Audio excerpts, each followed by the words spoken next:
Okay, so asked a question on feeling the feelings, doing fast prayer at the same time, and a separate question on oaths and if I've taken an oath.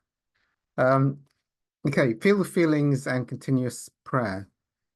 Doing the feel the feelings and continuous prayer. I mean, it's a practice I'm teaching at the moment, non-stop prayer throughout the day, which I think is probably one of the most advanced tools you can do because um, it creates a lot of ego pain not to be wafting in its mindless rubbish throughout the day.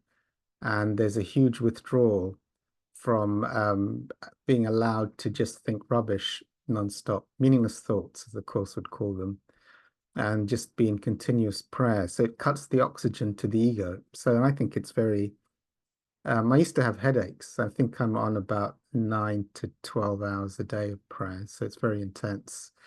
Um, and um, yeah, but the headaches have gone. So it's like the ego gets smashed up and starts to give way.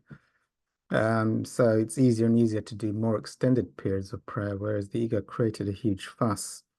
So all of these things, I mean, I say to one of the people I'm helping, do feel the feelings and continuous prayer and what's the other one? Yeah, and the observer. All you can do them all at the same time.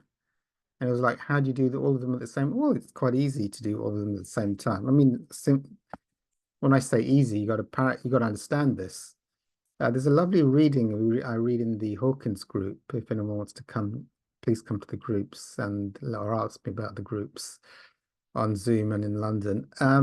And Where he talks about the process, where it's enormous amounts of energy have to be given up to give the process of thinking, but then it becomes effortless and the mind becomes silent.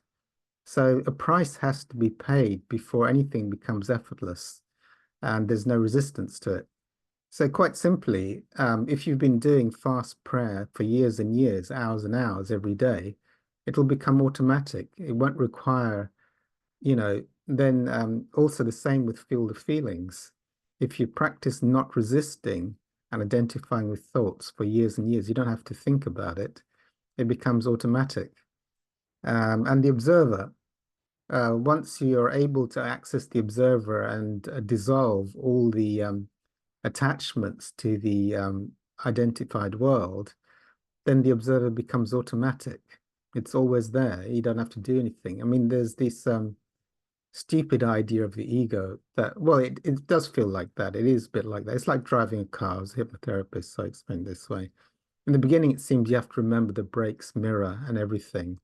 But you're not remembering the brakes in the mirror after 3 years.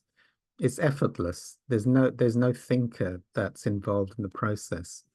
So once you do continuous prayer, it becomes an effortless thing. Cancel the idea your ego does continuous prayer. It can happen automatically.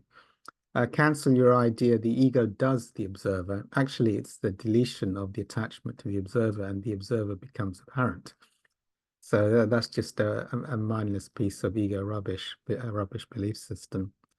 And Okay, so feel the feelings, yeah, and so that's how you do it. You master one of them until you're not. I mean, no one does it. So once it becomes effortless, and then you put in another one, it seems to require a lot of energy in the beginning, but then that becomes effortless. So eventually, all of them can be effortless. I mean, but they require a level of continuous sacrifice of indulging the ego until they are effortless.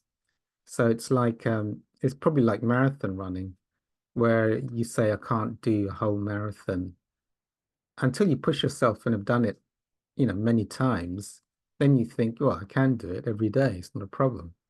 So it's the same thing. I think the problem that, I think in a monastery, probably the Buddhist monks and the Christian monks are probably praying on average, probably, I don't know, 6 to 10 hours a day.